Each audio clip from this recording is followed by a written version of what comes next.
ఏదైనా నోరుంది మాట్లాడేస్తాము రుజువు చేయలేము అంటే మాత్రం సమాజం ఇప్పుడు ఒప్పుకోదు.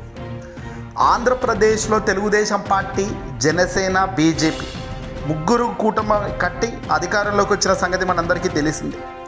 తాజాగా వాళ్ళ 100 రోజుల పరిపాలన ఎలా ఉంది అని అడక్కముందే ఇదిగో ఇంత చండాలంగా ఉంది అనేటట్టుగా ప్రజానీకం అనుకునే పరిస్థితికి తీసుకొచ్చారు. చెప్పిన ఏ ఒక్క హామీ అమలు చేసే పరిస్థితి లేదని, డబ్బులు ఖజానా రెండూ లేవు కాబట్టి ఏం చేసినా ఇక ముందుకు అడుగులు వేసే పరిస్థితి లేదు, ఇబ్బంది అవుతుందని చంద్రబాబే స్వయంగా అన్నారు గెలిచిన కొద్ది రోజులకే. ఇక తాజాగా 100 రోజుల పరిపాలన దగ్గరికి వస్తున్న తరుణంలో టీటీడీ తిరుమల తిరుపతి దేవస్థానంకు సంబంధించిన లడ్డూను కల్తీ జరుగుతున్నట్టుగా, జంతువులకు సంబంధించిన ఆయిల్ను వినియోగిస్తున్నట్టుగా పూర్తిగా బాధ్యతారహితంగా ఆరోపణలు చంద్రబాబు నాయుడు గారు చేశారు. అయితే డిప్యూటీ సీఎం పవన్ కళ్యాణ్ విషయానికి వస్తే 100 రోజుల పరిపాలనలో భాగంగా పవన్ కళ్యాణ్ ఎక్కడా పెద్దగా ఏం కూడా మాట్లాడిన దాఖలాకపోలేదు. పవన్ కళ్యాణ్ చాలా బాధ్యతగా ఉంటాడు. చంద్రబాబు పవన్ ఇద్దరు జతగట్టిన విషయం పక్కన పెడితే, చంద్రబాబు రాజకీయ అనుభవం, చంద్రబాబు ఎత్తుగడ్డలు అలా ఉంచితే, పవన్ కళ్యాణ్ అయితే కాస్త తన పని తాను చేసుకుంటూ పోతాడులే, బాధ్యతారహితంగా ఉంటాడు, ఉన్నదే మాట్లాడతాడు, వాస్తవాలనే ప్రజలకు తెస్తాడులే అని అనుకున్నాము. కానీ పవన్ కళ్యాణ్ చంద్రబాబును మించిన అబద్ధాల కోరుగా తాజాగా ఆయన కనబడుతున్నారు. ఎందుకయ్యా అంటే, చంద్రబాబు నాయుడు ఏమో ఆ లడ్డూలు వివాదంకు సంబంధించి కల్తీ నెయ్యి, జంతువుల నెయ్యి కలిసిందేమో, దీనికి రిపోర్ట్ వచ్చింది, 4 ట్యాంకర్ల వెనక్కు పంపించాము అనేది చెప్పుకొచ్చారు. ఇక ఒక 4 అడుగులు ముందుకేసిన పవన్ కళ్యాణ్ ఏకంగా అయోధ్యకు 1,00,000 లడ్డూలు ఇక్కడి నుంచే పంపించడం జరిగింది గతంలో వైసీపీ హయాంలో. మరి ఎంత స్థాయిలో ఈ చెత్తగా నిర్మించి ఈ లడ్డూలలో ఎంత దారుణంగా కల్తీ జరిగిందో, మరి అవి ఏకంగా ఎంతో ప్రతిష్టాత్మకంగా భావించి అయోధ్యకు 1,00,000 లడ్డూలు పంపించాము, ఇది ఎంత పాపం అన్నట్టుగా పవన్ కళ్యాణ్ మాట్లాడుతున్నాడు. నిజంగా ఒక నిరాధారణమైన ఆరోపణలు. పవన్ కళ్యాణ్కు దమ్ము ధైర్యం ఉంటే రుజువు చేసి ఏదైనా మాట్లాడితే బాగుండని వైసీపీ నాయకులు కామెంట్ చేస్తున్నారు. కానీ ఇక్కడ పవన్ పూర్తిగా తన బాధ్యతను మర్చి చంద్రబాబు ఏది చెబితే దాన్ని అందిపుచ్చుకొని ఆకాశం అంతా ఎత్తు ఎగిరే ప్రయత్నమే చేస్తున్నాడు తప్ప, అందులో వాస్తవాలు ఉంటే, అందులో నిజం ఉంటే విచారణకు ఎందుకు ఆదేశించడం లేదు. చంద్రబాబు ఏ నిర్ణయం తీసుకుంటే ఆ నిర్ణయానికి కట్టుబడి ఉంటానని మాత్రమే పవన్ చెప్తున్నాడే తప్ప, ఖచ్చితంగా చంద్రబాబుతో ఒప్పించి సిబిఐ ఎంక్వైరీ వేస్తాము, కేంద్ర దర్యాప్తు సంస్థలతో దీనిపై విచారణ జరిపించి దోషులను శిక్షిస్తాను అని ఆ ధైర్యంతో చంద్రబాబుకు పవన్ చెప్పే ప్రయత్నం కూడా చేయలేడా? శ్రీ సాక్షాత్తు కలియుగ దైవమైన శ్రీ వెంకటేశ్వర స్వామి గారి మీద వస్తున్న ఆరోపణలు ఈ మాదిరిగా ఉంటే నిజంగా పవన్ బాధ్యత ఇంతేనా? పవన్ ఈ కొసరదాకే పవన్ ఆలోచన ఉంటుందా? చంద్రబాబు తప్పు చేశాడు కాబట్టి చంద్రబాబుకు భయం పడుతున్నాడు. జగన్ తప్పు చేయలేదు కాబట్టి ఢిల్లీ పెద్దలకు నోటీసుల ద్వారా లెటర్లు రాస్తున్నాడు. మోదీకి లెటర్ రాశాడు, సుప్రీంకోర్టుకు సంబంధించిన చీఫ్ జస్టిస్కి కూడా లేకపోతుంది. కానీ ఇక్కడ పవన్ కళ్యాణ్ చంద్రబాబు ఎందుకు భయపడుతున్నారు? ఎందుకు? దీనికి ఆల్టర్నేట్గా ఈ కథను ఇక్కడికే ముగింపు చేసే కార్యక్రమం చేద్దానికి ఎందుకు ఆలోచన చేస్తున్నారు? మీరు నిజంగా బాధ్యత రహితమైన మనుషులే అయితే, మీరు నిజంగా బాధ్యత చాలా గొప్పగా మీలో ఉంటే, భక్తి భావాలతో మీరు పనిచేస్తుంటే, ఎందుకు హిందుత్వం అని, క్రిస్టియానిటీ అని, ముస్లిం అని ఈ వర్గాలను టార్గెట్ చేస్తూ అడుగులు ఎందుకు వేయాల్సిన ఆలోచన వస్తుంది?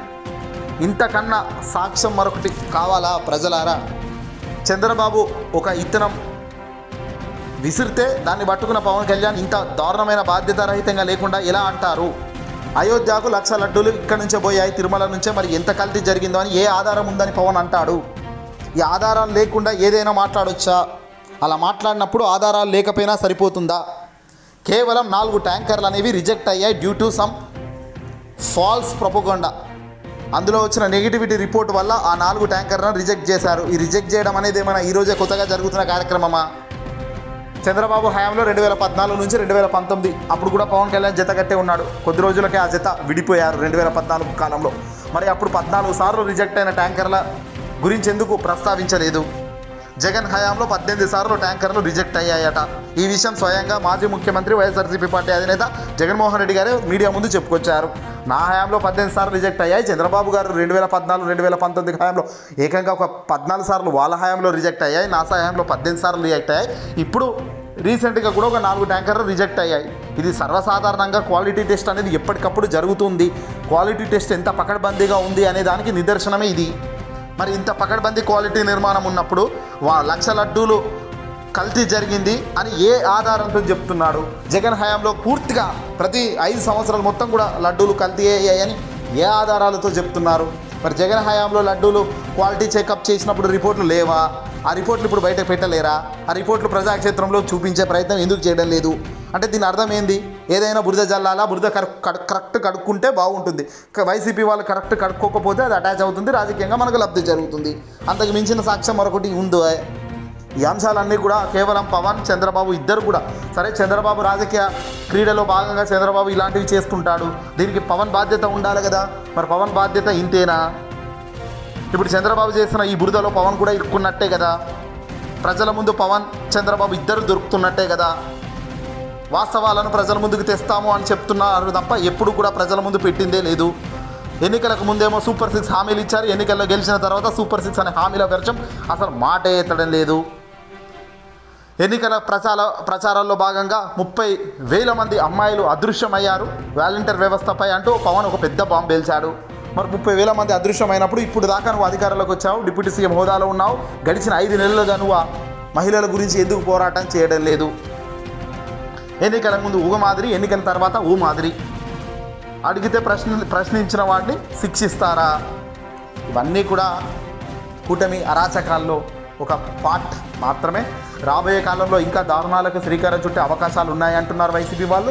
ఖచ్చితంగా అధికారమే ఎజెండాగా, అధికార దుర్వినియోగం ఖచ్చితంగా జరుగుతుందనే దానికి ఇంతకన్నా నిదర్శనం మరొకటి లేదు. చంద్రబాబు చేస్తున్న ఈ రాజకీయ క్రీడలో పవన్ కూడా ఇరుక్కుంటున్నాడు. పవన్ బాధ్యతారహితంగా లేకపోతే పవన్ రాజకీయ జీవితం మనుగడ తగ్గిపోతుంది.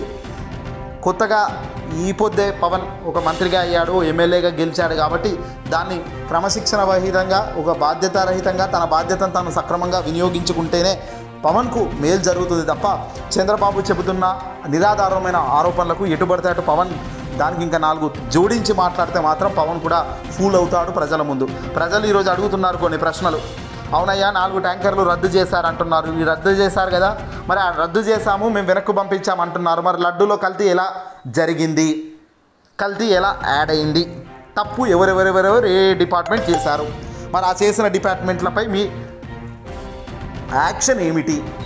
అసలు రద్దు చేసిన ఏఆర్ సంస్థ, ఆ ఏఆర్ సంస్థకు సంబంధించిన 4 ట్యాంకర్లను మీరు రివర్స్ పంపించేసాము వెనక్కి అంటున్నారు.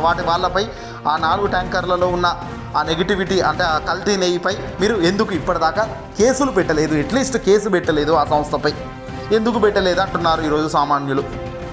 ప్రశ్నలకు జవాబు ఇచ్చే సమయం చంద్రబాబు పవన్కు లేకపోతే మరి ఆరోపణలు చేస్తే ఆరోపణలు నిజం అనుకునే సమయం ప్రజలకు ఉందా? వాస్తవాలు పక్కాగా కళ్ళకు ముందు కనబడుతున్నప్పటికీ నిజాన్ని నిర్మోహమాటంగా చెప్పే ప్రయత్నం చేస్తున్న వీళ్ళను ప్రజలు క్షమిస్తారా? ప్రజలను కాదు, కలియుగ దైవమైన శ్రీ వెంకటేశ్వర స్వామి గారైనా క్షమించే కార్యక్రమం చేస్తారా? మళ్ళా నిన్న చంద్రబాబు ప్రెస్ మీట్ పెట్టి ఏదో కొత్తగా హోమాలు, శాంతింప హోమాలు అంటున్నారు. అసలు జరిగిందే తప్పు, దాని తర్వాత జరిగే కార్యక్రమం చేసి ఇక్కడికి ఎండ్ చేద్దాం అనుకుంటున్నారా? రాజకీయంగా లబ్ధి పొందాం కాబట్టి ఎక్కడికెక్కడికి ఎండ్ చేసి దీన్ని పట్టుకొని మళ్ళీ రిపీట్ చేయాలి ఎన్నికల దాకా. ఇదంతా కూడా కరెక్ట్ అయిన విధానం కాదు. దీనిపై ఖచ్చితంగా సిబిఐ ఎంక్వైరీ అనేది చేయాలి. కేంద్ర దర్యాప్తు సంస్థల నుంచి ఎంక్వైరీ చేసి కేంద్రం దీన్ని ఖచ్చితంగా క్లియర్ చేయాలి.